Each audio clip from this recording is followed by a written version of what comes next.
오늘 받으실 말씀 갈라디아서 2장 1절에서부터 10절 말씀입니다. 오늘 받으실 말씀 갈라디아서 2장 1절에서부터 10절 말씀을 우리 다 같이 합독하도록 하겠습니다. 우리 1절 말씀부터 같이 읽겠습니다. 시작. 14년 후에 내가 바나바와 함께 디도를 데리고 다시 예루살렘으로 올라갔노니 계시를 인하여 올라가 내가 이방 가운데서 전파하는 복음을 저희에게 제출하되 유명한 자들에게 사사로이 한 것은 내가 다름질하는 것이나 다름질한 것이 헛되지 않게 하려 함이라.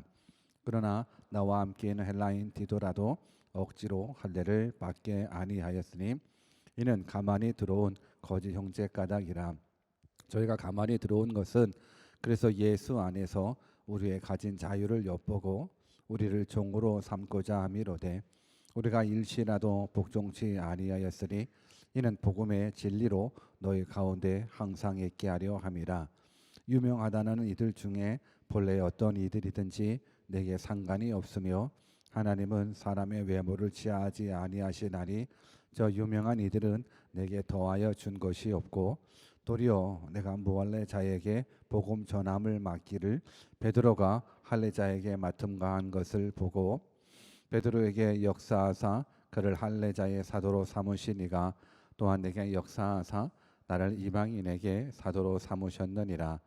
또 내게 주신 은혜를 알므로 기둥같이 여기는 야고보와 게바와 요한도 나와 바나바에게 교제의 약수를 하였으니 이는 우리는 이방인에게로 저희는 할례자에게로 가게 하려 함이라. 다만 우리에게 가난한 자들 생각하는 것을 부탁하였으니 이것을 나도 본래 힘써 행하노라. 아멘. 우리 한번 믿음으로 우리가 믿는 하나님 어떤 하나님인지 고백했으면 좋겠습니다. God is good all the time. 여러분 all the time 안에는 우리의 실패도 우리의 가난도 우리의 어려움도 다 포함되어 있습니다. 그럼에도 불구하고 어떤 상황이든지 상관없이 우리가 하나님을 향한 절대적인 믿음을 갖고 있다. 그러면 우리는 이 고백할 수 있는 겁니다. 우리 하나님 항상 선하신 하나님, 항상 좋으신 하나님이십니다. 믿으십니까? 이 하나님 만나기를 주님의 이름으로 축원합니다. 또한 고백해 봅시다. I'm nothing. 우리 하나님 없이는 nothing입니다. 그래서 우리는 하나님 앞에 집중해야 됩니다. 내 노력으로 살아가는 것이 아닙니다. 하나님의 은혜로 살아가는 겁니다. 근데 하나님이 함께 하시면 능치 못함이 없습니다. With God, nothing is impossible.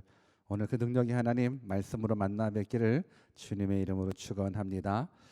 오늘의 뜻을 정한 인생 361번째 시간으로 복음의 진리라는 제목으로 하나님의 말씀을 증거하도록 하겠습니다. 우리 한번 옆에 계신 분들에게 복음의 진리를 깨달읍시다 라고 인사 한번 건네볼까요? 시작. 복음의 진리를 복음의 진리를 깨달아 보기를 원합니다. 우리는 계속 갈라디아서를 묵상하고 있습니다. 오늘은 2장 1절부터 10절 말씀입니다. 갈라디아 교회는 바울의 전도로 세워진 교회였습니다. 그런데 갈라디아 교회 안에 거짓 선생들, 거짓 교사들이 나타나서 먼저는 바울의 사도성을 부인하게 됩니다. 바울은 자칭 사도지 공인된 사도가 아니라는 부분들인 겁니다. 오늘날로 말하면 목회자가 교회 목회자가 있는데 저 목사님은 자칭 목사님이지 공인된 목사님 아니야, 가짜 목사님이야 라고 이야기하듯이 지금 갈라디아 교회 안에 바울을 향해서 바울은 자칭 사도지 공인된 사도가 아니야. 그래서 바울이 전하는 메시지는 거짓 복음이야. 다 믿지 마라고 이야기를 하는 겁니다. 이에 대해서 사도 바울은 자신의 사도성이 인정받지 못하는 부분들, 사실상 사도 바울의 사도성을 인정하나 인정받지 못하나 하는 부분들 그렇게 중요한 모습들은 아니었었습니다.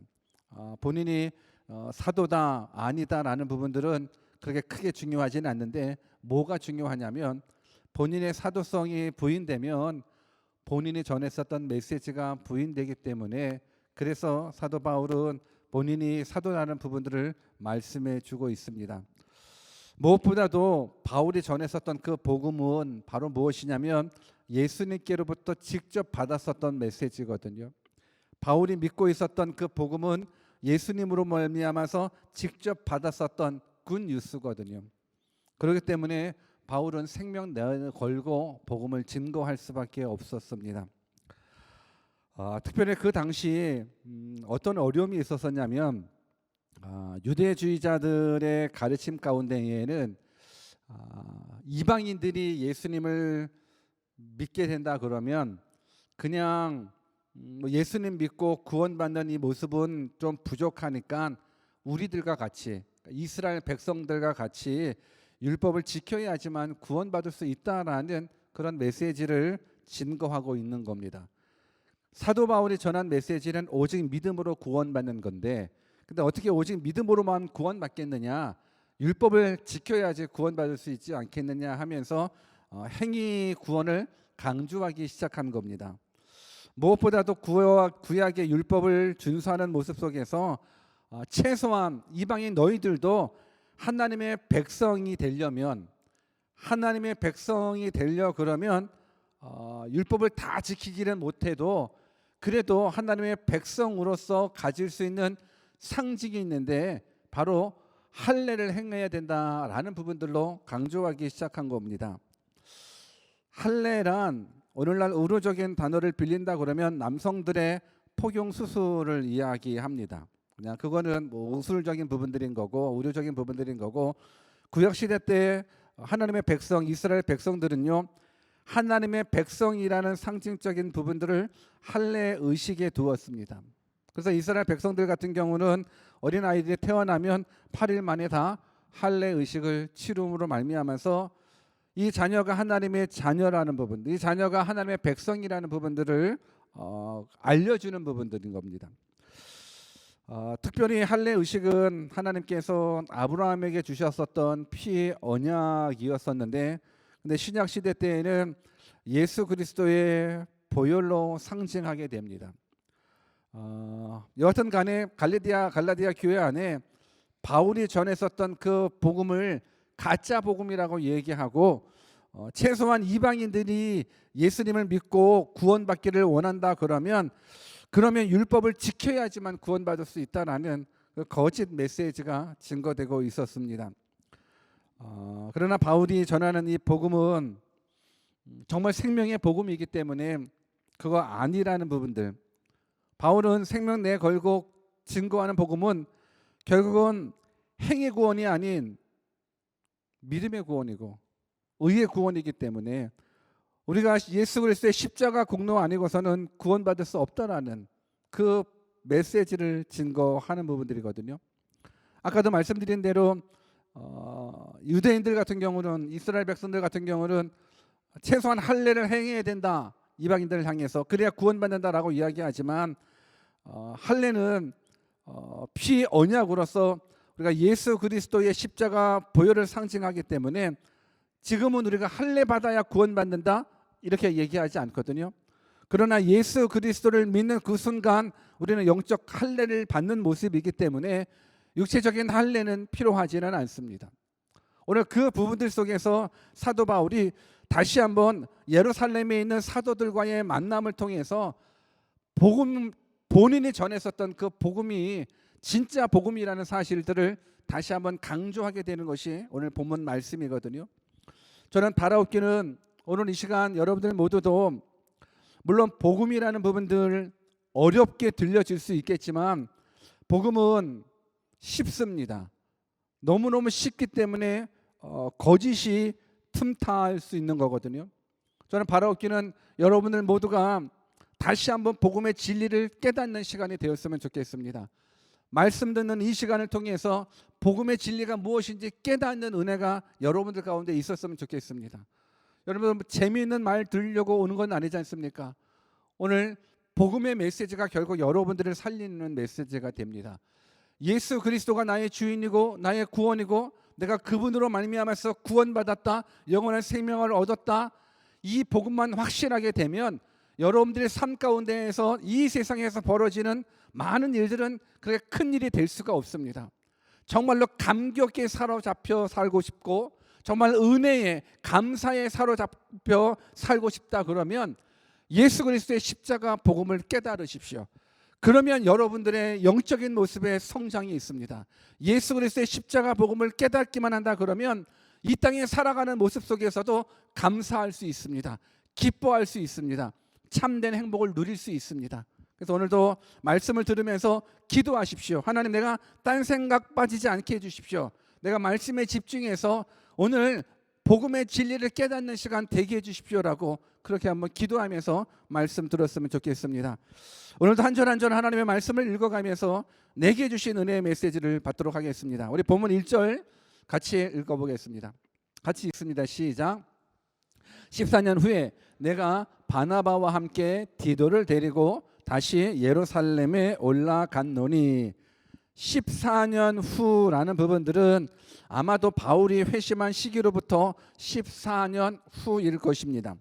그런데 14년 후에 예루살렘을 방문한 부분들이 이것이 학자들만의 견해가 두 번째 방문이다, 세 번째 방문이다 얘기하고 있는데 상관없습니다. 그것이 두 번째 방문이든 세 번째 방문이든 그건 중요하지 않습니다. 왜 사도 바울이 예루살렘에 방문했는가가 중요합니다. 물론 세 번째 방문이다라는 부분들로 생각해 본다 그러면 첫 번째 예루살렘 방문은 우리가 지난 시간에 언급했듯이 바울이 회심하고 나서 3년 후에 베드로를 만나기 위해서 예루살렘을 방문한 사건이 있었고, 그리고 나서 두 번째 방문은 구제 헌금을 전달하기 위해서 예루살렘을 방문했었던 부분들을 두 번째로 여긴다 그러면 오늘 이 세 번째 방문은 오늘 이제 부분의 배경이 될 수도 있습니다. 그렇다면 왜 사도 바울이 예루살렘을 방문했는가? 방문의 목적은 바로 이것입니다. 예수를 믿는 이방인들이 생겼습니다. 처음에는 이스라엘 백성들은 자기들만 하나님의 자녀라고 믿었거든요. 자기들만 구원받는 백성이라고 믿었었는데, 그런데 예수님으로 말미암아서 이방인들에게도 복음이 증거되고 저들도 예수님을 믿기 시작하는 부분들인 겁니다. 그런데 문제는 아까도 말씀드린 대로 유대인 그리스도인들, 하나님의 백성, 이스라엘 백성들이었다가 예수님을 믿게 되는 그리스도인들 같은 경우는 이미 율법을 지켜왔었고 할례를 행했기 때문에 문제되지는 않았습니다. 그런데 이방인이었다가 예수님을 믿기 시작한 사람들이 있음으로 말미암아서 문제가 있는 거예요. 어떤 문제냐면 바울이 전했었던 복음은 오직 믿음으로 구원받는다라는 부분들인 건데, 이제 이스라엘 백성들 중에서 예수님을 믿고 구원받은 백성들 같은 경우는 이방인들에게 아닌 것 같아, 너희들도 하나님의 자녀가 되려고 그러면 최소한 우리처럼 율법을 지켜야 돼. 많은 율법을 못 지키더라도 그래도 하나님의 자녀라는 모습 속에서 할례는 행해야 돼 라는 모습들을 가지고 있었다라는 부분들인 겁니다. 어찌됐든지 간에 지금 그 부분들을 해결하기 위해서 바울이 예루살렘으로 가는 거예요. 이방인들에게 할례를 행하는 것이 맞는지 틀리는지, 이방인들에게도 율법의 요구인 할례를 행해야 되는 것이 맞는 것이 틀린 것인지 사도들과 의논하기 위해서 이제 예루살렘으로 방문하게 됩니다. 근데 방문하면서 누구랑 방문했다라고 기록하냐면 바나바와 디도랑 방문했다라고 이야기를 합니다. 디도는 헬라 사람으로서 이방인으로서 예수님을 믿고 구원받은 사람, 바울의 열매인 거고, 바나바 같은 경우는 바울에게 있어서는 너무너무 귀한 동역자입니다. 왜 그러냐면 바울이 예수님 믿는 사람들을 핍박했었을 때 핍박하려고 이제 다메섹으로 가는 도중에 이제 예수님을 만나지 않습니까? 회심하게 되죠. 완전히 바뀌어지게 되죠. 그러다 보니까는 이제는 좀 바뀌어져서 예수님을 증거했는데 사람들은 믿지는 않아요. 왜? 저 바울은 예수 믿는 사람들을 잡아 죽이는 사람, 저 바울은 예수 믿는 사람들을 핍박하는 사람인데 어느 순간 내가 그리스도인이야, 내가 예수님 믿는 사람이야 라고 그러니까 믿어주지는 않거든요. 근데 믿어주지 않은 그때에 바나바가 믿어줍니다. 그래서 예수님의 제자들에게 연결시켜주는 역할을 했었던 사람이 바로 바나바인 거예요. 그러니까 바울에게 있어서는 바나바 같은 경우는 아주 귀한 동역자인 거죠. 어찌됐든지 간에 지금 이제 바울이 바나바와 디도를 가지고가 아니죠. 동행하면서 예루살렘으로 방문을 하게 되는 것. 우리 2절과 3절을 같이 한번 읽어볼까요? 같이 한번 읽습니다. 시작. 계시를 인하여 올라가 내가 이방 가운데서 전파하는 복음을 저희에게 제출하되 유명한 자들에게 사사로이 한 것은 내가 다름질하는 것이나 다름질한 것이 헛되지 않게 하려 함이라. 그러나 나와 함께 있는 헬라인 디도라도 억지로 할례를 받게 아니하였으니. 한국말로 성경을 읽어도 뭔 말인지 참 어렵죠. 혹시 영어가 더 편하신 분들은 항상 이어폰을 끼고 통역 도움을 받으면 더 좋을 수 있을 것 같습니다. 바울이 예루살렘 방문의 이유를 성경은 이렇게 얘기하고 있습니다. 계시로 인하여 예루살렘에 올라갔다라는 표현을 하게 됩니다. 그냥 내가 가고 싶어서 가는 부분들이 아니라 내가 사도성을 인정받으려고 내가 사도들한테 논의해 보려고 그냥 내 뜻으로 말미암아 간 것이 아니라 계시를 인하여 올라갔다라는 부분들, 계시로 인하여 예루살렘을 방문했다라는 부분들이거든요. 계시라는 건 이전에 감추었었던 것을 나타내는 거예요. 감추어졌었던 비밀이 드러나는 걸 계시인 거예요. 그러니까 지금 바울이 예루살렘으로 가는 것도 하나님의 계획이에요. 하나님의 계시예요. 뭐예요? 감추어졌었던 것을 보여주기 위한 것. 이것이 바로 복음의 진리인 거예요. 저는 여러분들 모두가 이 하나님의 계시가 이루어졌으면 좋겠어요. 그래서 감추어졌었던 하나님의 복음이 깨달아졌으면 좋겠어요. 감추어졌었던 영적인 눈이 가리워져서 하나님의 계신지 안 계신지 창조주가 있는지 없는지 몰랐다 그러면 정말 이 예배를 통하여 하나님의 말씀을 통해서 눈이 열려졌으면 좋겠습니다. 아멘이 별로 없는 눈이 열려졌으면 좋겠습니다. 마이크 볼륨을 좀만 더 올려주실래요? 좀만 더. 네. 바울은 예루살렘에 함께 동행했었던 디도라는 인물을 소개를 하면서 뭐라고 표현을 하냐면 나와 함께 있는 헬라인 디도라도 억지로 할례를 받게 아니했다라고 이야기를 하고 있습니다. 이게 무슨 말씀입니까? 아까도 말씀드린 대로 사도 바울이 전했었던 그 복음에 방해꾼들이 있었거든요. 근데 가장 큰 방해 세력이 뭐냐면 율법주의자였었어요. 이스라엘 백성들, 유대인들, 율법주의자들. 저들의 생각으로서는 믿음으로 말미암아 구원받는다라는 건 좀 부족하니까 율법을 지켜야 구원받지 않겠느냐라는 부분들을 이야기하는 거예요. 그래서 율법을 다 지킬 수는 없으니 그래도 이방인들 너희들은 그래도 할례 정도는 해야 되지 않겠냐라는 부분들인데 지금 바울이 디도, 이 헬라 사람 디도, 이방인 사람 디도에 대해서 뭐라고 표현하냐면 나와 함께 있는 헬라인 디도라도 뭐라 그래요? 억지로 할례를 받게 아니했다라고 이야기하는 겁니다. 그러니까 저들은 요구하는 거예요. 아니 디도 헬라 해야 되지 않아? 이방인들 할례를 베풀어야 되지 않아? 라고 말했을 때 바울은 단호했었어요. 나 디도에게 억지로 할례 시키지 않았다. 아니 억지로 할례 받지 않게 했다라는 부분들인 거예요. 왜 그렇습니까? 만약에 율법주의자들 말처럼 야 디도 할례를 받아야 구원받지 않겠느냐라는 부분들로 수용을 하고 디도에게 할례를 베풀었다 그러면 바울이 받았었던 그 복음은 무너지게 되는 거예요. 율법주의들이 강조했었던 건 할례를 행해야지 구원받지 않겠느냐라는 모습 속에 그걸 수용을 했다. 그래서 이 디도에게 할례를 베풀었다. 그러면 바울이 받았었던 그 복음은 무너져요. 바울이 예수님께 받았었던 복음은 오직 믿음이거든요. 행위 구원이 아니라 오직 믿음의 구원이거든요. 그렇기 때문에 바울은 일부러라도 단호하게 나는 디도에게 억지로 할례를 받지 않겠다라는 부분들을 얘기해 주고 있어요. 왜냐? 디도가 구원받은 것은 육체적인 할례와는 무관하기 때문에 그렇습니다. 디도라는 헬라인이 구원받은 건, 영원한 생명을 얻은 건 그가 율법을 지켜 할례를 받았기 때문에 구원받은 것이 아니라 예수님의 나의 주인으로, 나의 구원으로, 나의 구원자로, 나의 하나님으로 믿었기 때문에 그 믿음으로 말미암아 구원받은 것이지 이 육체의 할례로 말미암아서 구원받은 게 아니기 때문에 바울은 디도를 데리고 가면서 억지로 나는 디도에게 할례를 베풀지 않았다라고 이야기를 하는 겁니다. 저는 여러분들이 오늘 이 시간 다시 한번 복음의 진리를 깨달았으면 좋겠습니다. 우리가 얻는 구원은 행의 구원이 아닙니다. 믿음의 구원입니다. 오직 믿음입니다. 은혜의 구원입니다. 만약에 할례나 이 율법이 구원의 조건이라 그러면 예수님께서 십자가에 죽으실 이유가 없습니다. 나의 노력으로 말미암아 구원받을 수 있다, 나의 노력으로 말미암아 죄사함 받을 수 있다라고 말한다 그러면 하나님의 아들이신 하나님이신 예수님이 인간의 몸을 입고 이 땅에 오셔서 우리 대신에 십자가에 죽으실 이유가 없다라는 거예요. 왜? 내가 율법을 지킴으로 말미암아 구원을 받는다 그러면 구원의 주체가 바로 내 행위가 되기 때문에 그래요. 여러분 깨달아지십니까?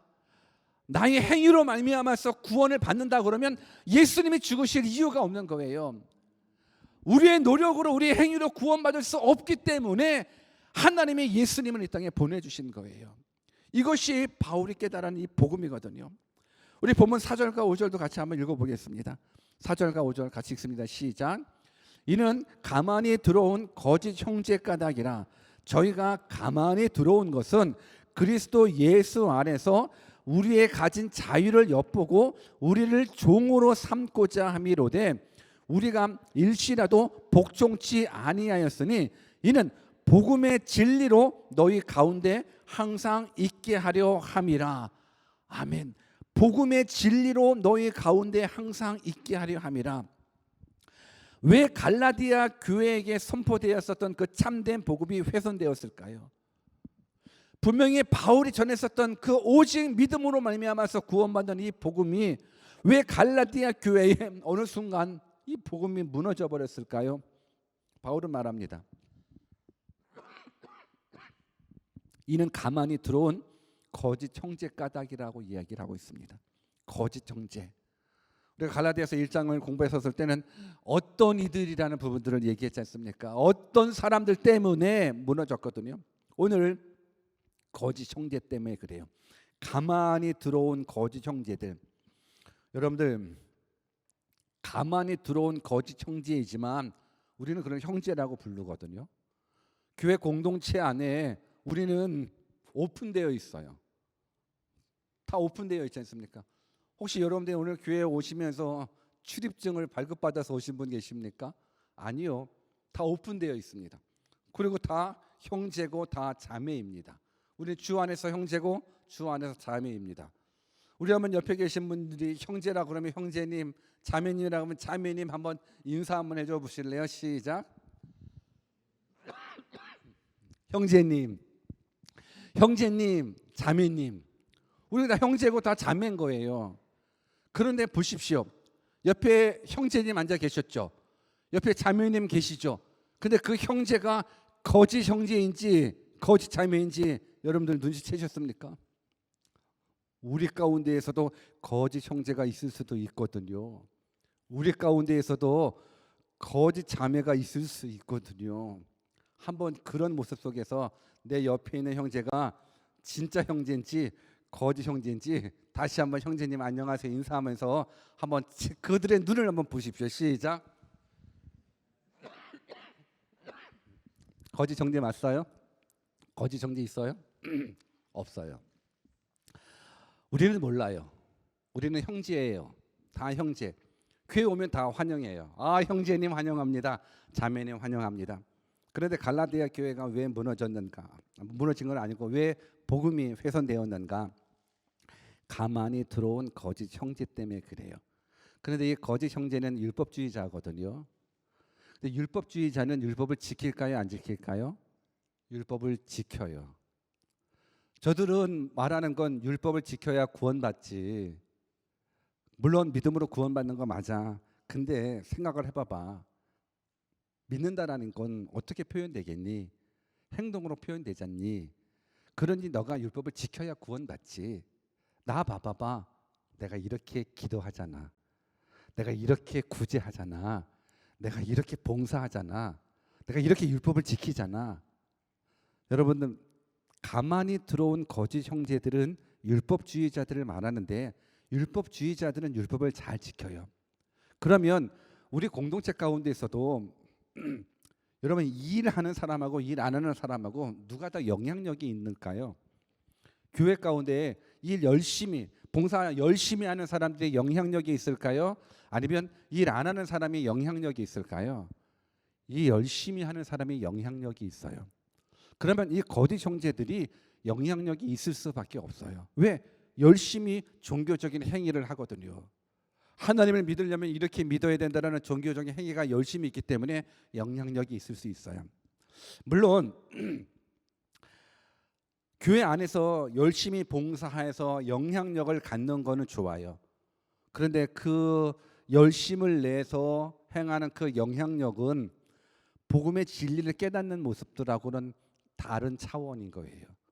내가 열심을 내지만 그 열심을 내는 행동하고 복음의 진리하고는 달라요. 왜 그래요? 복음의 진리는 행위 구원이 아닌 믿음의 구원이거든요. 오늘 가만히 들어온 이 형제들 때문에 갈라디아 교회의 복음이 무너지기 시작하는 거예요. 복음의 진리란 율법에서의 자유예요. 복음의 진리란 율법에서의 자유예요. 왜 율법에서의 자유냐면 그 하나님의 백성이었었던 이스라엘 백성들 같은 경우는 율법을 지켜야지만 구원받는다라고 생각을 했었거든요. 그런데 한번 생각해 보십시오. 우리 인간이 율법을 다 지킬 수 있습니까?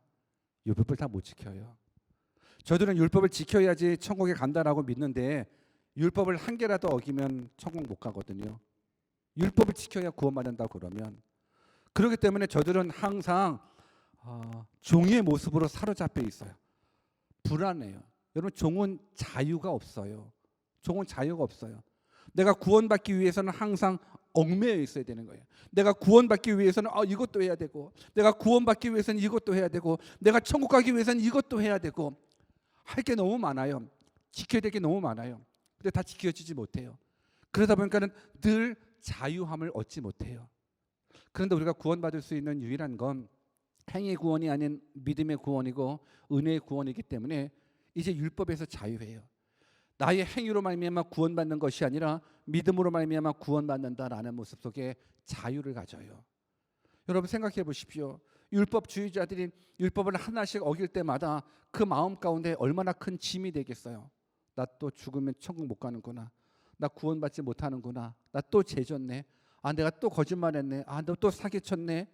그럴 때마다 물론 그렇다고 구원받은 사람이 사기치라는 건 아니에요. 구원받은 사람이 나는 이제 자유함을 얻었다 해가지고 죄 지으라는 부분들이 아니에요.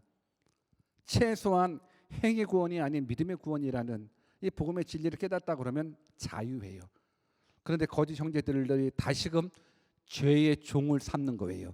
율법의 종을 삼으려고 그러는 거예요. 그래서 바르게 깨달으셔야 되는 겁니다. 예수 그리스도께서 전해주신 복음은 죄의 종, 사망의 종, 율법의 종에서 자유하는 진정한 자유예요. 바울이 전했었던 이 복음이 바로 죄에서 사망에서 생명으로 옮겨지는 것, 종에서 자유인의 몸으로 바뀌어지는 부분들이거든요.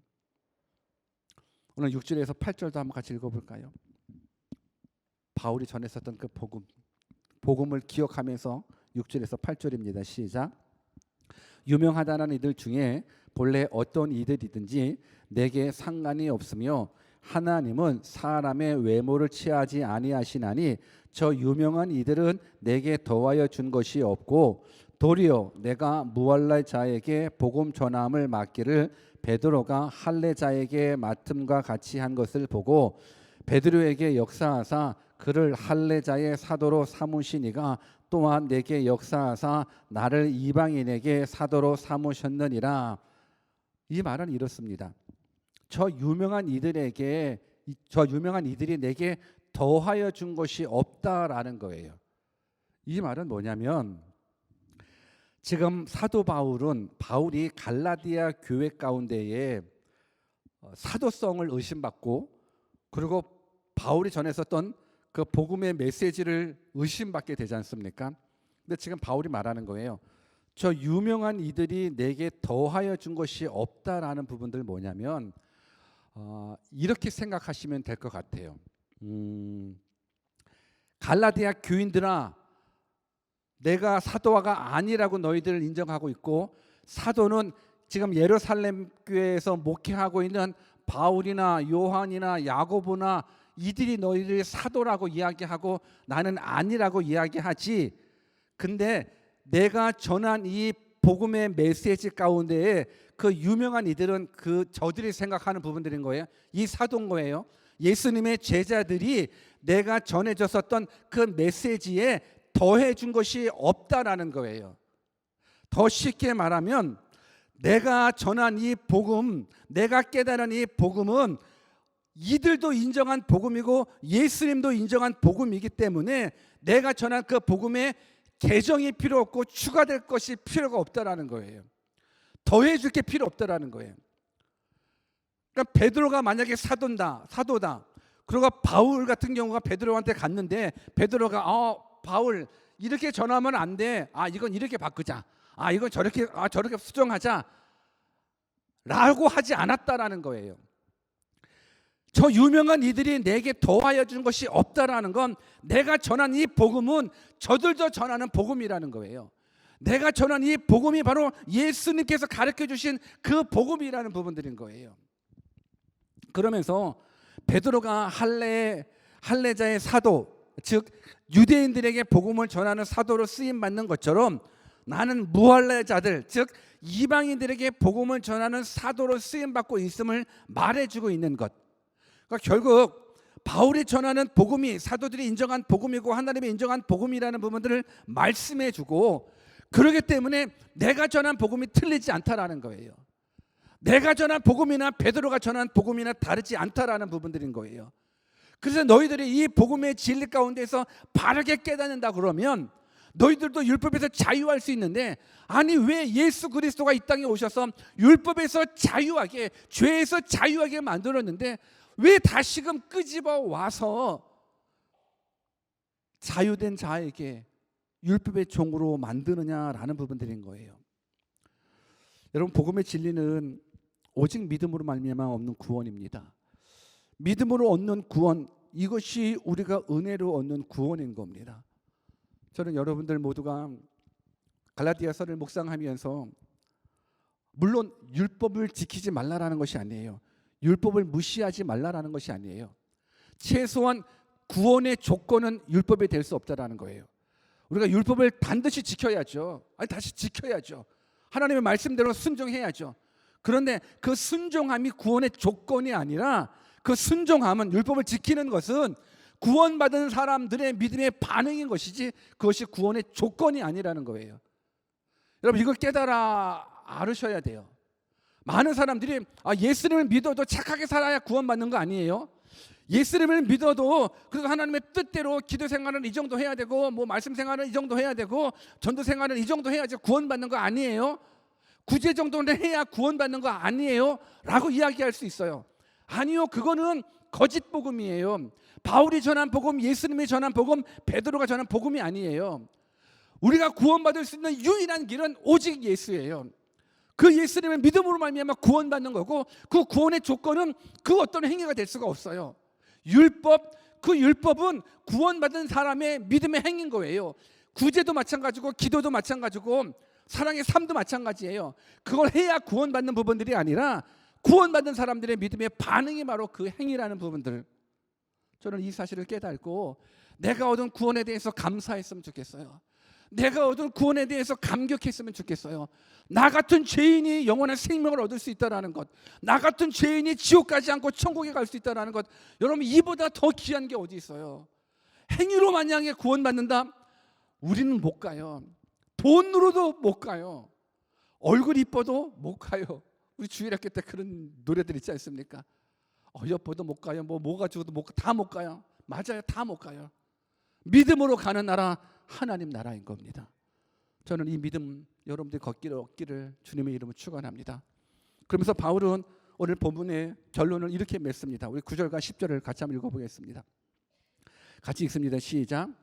또 내게 주신 은혜로 말미암아 은혜를 알므로 기둥같이 여기는 야고보와 게바와 요한도 나와 바나바에게 교제의 악수를 하였으니 이는 우리는 이방인에게로 저희는 할례자에게로 가게 하려 함이라. 다만 우리에게 가난한 자들 생각하는 것을 부탁하였으니 이것을 나도 본래 힘써 행하노라. 바울은 말합니다. 기둥같이 여기는 야고보, 게바, 요한도 나와 바나바에게 교제의 악수를 하였다라고 이야기합니다. 이 말은 무엇입니까? 야고보가 나를 인정했다라는 거예요. 베드로가 나를 인정했고 요한이 나를 인정했다라는 거예요.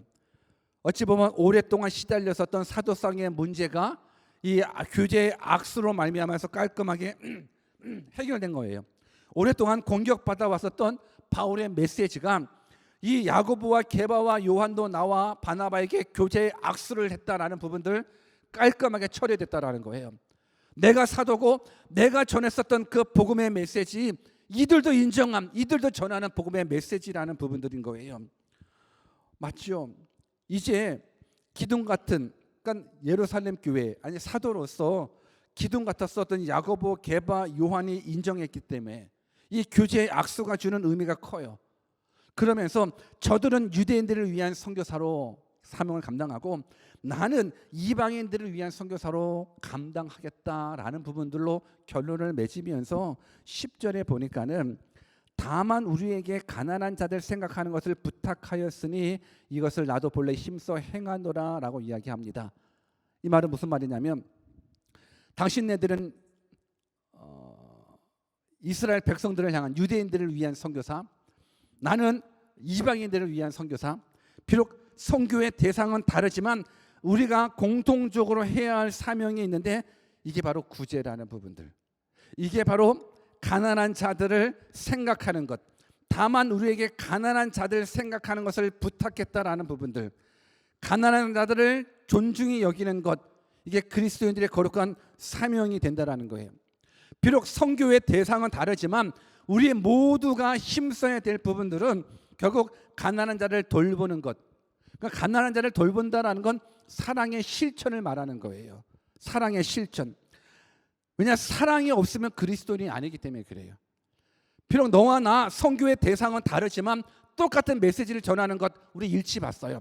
그래, 이제 공통적으로 해야 될 일에 더 힘쓰자라는 부분들, 요한복음 13장 34절과 35절 같이 읽어볼까요? 같이 읽습니다. 시작. 새 계명을 너희에게 주노니 서로 사랑하라. 내가 너희를 사랑한 것 같이 너희도 서로 사랑하라. 너희가 서로 사랑하면 이로써 모든 사람이 너희가 내 제자인 줄 알리라.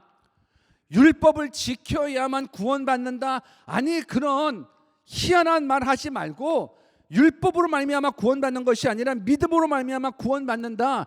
이거 가지고 이제 이방인에게 나아가고 이거 가지고 이제 유대인에게로 나아가자.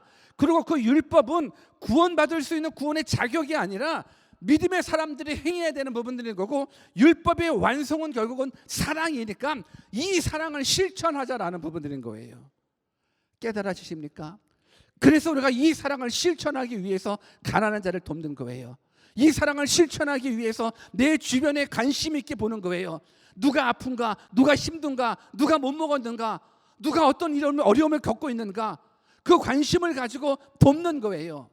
성경은 분명하게 말해요. 너희가 서로 사랑하면 이로써 모든 사람이 너희가 내 제자인 줄 알리라.